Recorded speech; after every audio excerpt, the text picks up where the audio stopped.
So well. और आप लोग भी अगर भाई 2023 और 24 का जो नया सत्र सेशन स्टार्ट हुआ है उसमें आने वाले समय में 2024 में जब अप्रैल मई में आपकी मेन बोर्ड की एग्जाम्स होंगे, परीक्षा देने वाले हो, तो भाई साहब यहाँ पे एमपी बोर्ड ने बहुत बड़ा बदलाव आपकी परीक्षाओं में किया है, परीक्षा के पैटर्न में किया है, जिससे काफी बच्चों को इसका फायदा भी मिलेगा। उन्हें बड़े बड़े क्वेश्चंस यहाँ पे अब रटने की जरूरत नहीं पड़ेगी। साथ में एमपी बोर्ड ने एक और दिमाग लगाया है कि भाई जो नकल करते थे ना, उनकी नकल को भी इस योजना के बाद में, इस पैटर्न के बाद में लगाम लग सकती है। क्या है पूरा इस वीडियो में तुम्हें समझाऊंगा, पूरा पैटर्न बताऊंगा, पूरा विस्तार से इस वीडियो को एंड तक जरूर देखना। एंड अगर चैनल पे नए हो तो भाई रीति रिवाज के अनुसार चैनल को सब्सक्राइब जरूर कर देना, ऐसी एमपी बोर्ड से जुड़ी हर एक खबर पाने के लिए। साथ में टेलीग्राम ग्रुप का लिंक मेरे डिस्क्रिप्शन बॉक्स में यार, वहां जाके आप टेलीग्राम ग्रुप भी अपना ज्वाइन कर सकते हैं। सबसे पहले तो ठीक है, तो वो क्या न्यूज मैं तुम्हें बता देता हूं। तो आप आज का ही ये पेपर है और ये पेपर में बहुत अच्छी चीजें लिखी हुई हैं और पैटर्न के बारे में यहां पे जानकारी दी गई है।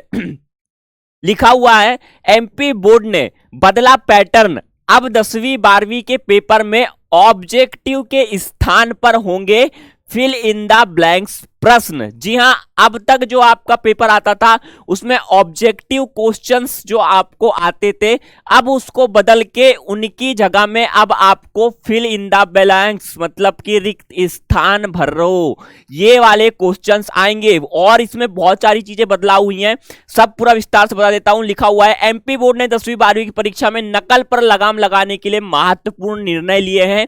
दोनों कक्षाओं के पेपर में ऑब्जेक्टिव प्रश्नों को खत्म कर दिया गया है। इसके स्थान पर एक एक अंक वाले फिल इन द ब्लैंक्स प्रश्नों की संख्या बढ़ा दी गई है।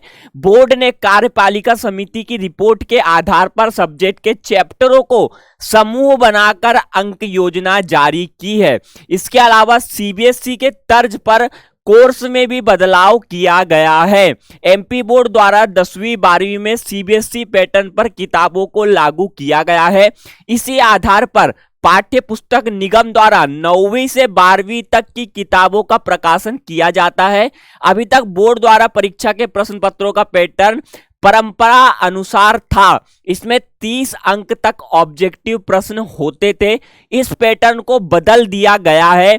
बोर्ड द्वारा जारी अंक योजना में सीबीएसई पैटर्न को लागू किया गया है। सीबीएसई पैटर्न के अनुसार ही वर्ष 2023 और 24 की 10वीं 12वीं की परीक्षा के लिए प्रश्न पत्र तैयार किए जाएंगे। सीबीएसई पैटर्न पर बनने वाले पेपर में ऑब्जेक्टिव को खत्म किया जा रहा है। इससे नकल पर रोक लगेगी। अब चैप्टरों के ग्रुप के आधार पर होगा अंक विभाजन। विद्यार्थियों को सभी चैप्टर पर फोकस करना होगा। बोर्ड के परीक्षा में अभी तक चैप्टरों के अनुसार अंक निर्धारित किए जा रहे थे। इसमें तय था कि किस विषय के कौन से चैप्टर से कितने अंक के प्रश्न आएंगे, लेकिन अब ऐसा नहीं होगा। वर्ष 2023-24 से हर विषय में चैप्टरों का समूह बनाया गया है।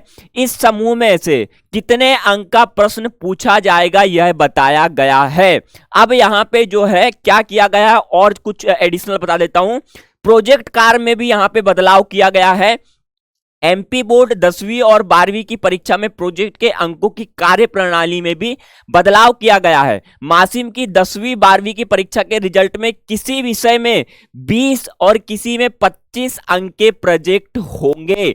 इस बार प्रोजेक्ट विद्यार्थियों के एक्टिविटी पर आधारित रहेगा। और ये किसने किया है?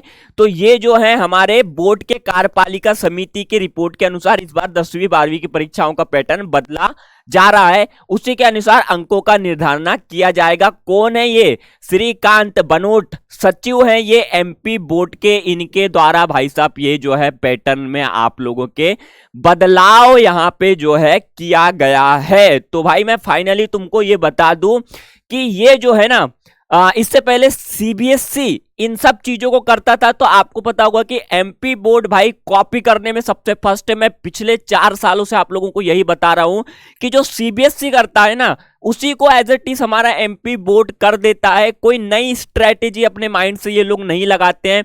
सीबीएसई सेंट्रल लेवल का बोर्ड होता है, सीबीएसई के फैसलों को ये यहाँ पे अधिक वैल्यू दी जाती है। तो अब जो है आपको ऑब्जेक्टिव क्वेश्चनों के बदले में अब आपको fill in the blanks 30 marks के आने वाले हैं। इससे क्या होगा कि अब आपको हर एक सब्जेक्ट को और हर एक जो उनके चैप्टर हैं उनको बहुत बारीकी से पढ़ना पड़ेगा। मैं तो यही बोलूंगा कि अगर आपको पढ़ने की स्ट्रैटेजी सबसे बेटर करना है ना, क्वेश्चंस आंसर्स आप लोग रटो मत। क्वेश्चन आंसर रटोगे तो भूल जाओगे। जो चैप्टर आप लोग पढ़ते हो उन चैप्टर को समझो कि एक्चुअल में उस चैप्टर में जो कवि, जो लेखक है, जो उस चीज को लिखा है वो बताना क्या चाहता है। अगर आप वो समझ गए ना कि वो बताना क्या चाहता है तो भाई साहब अपने माइंड से ही आप लोग कर लोगे। रट्टा वाला जो चीज है स्कीम है, रट्टा करोगे याद रहेगा। भाई बोनवीटा तो रोज खाते नहीं हो कि याददाश्त आप लोगों की बहुत तेज रहे। आप लोग क्या करो कि चैप्टरों को समझो। चैप्टरों को अगर आप समझ गए ना तो आपको रटने की जरूरत ही नहीं है।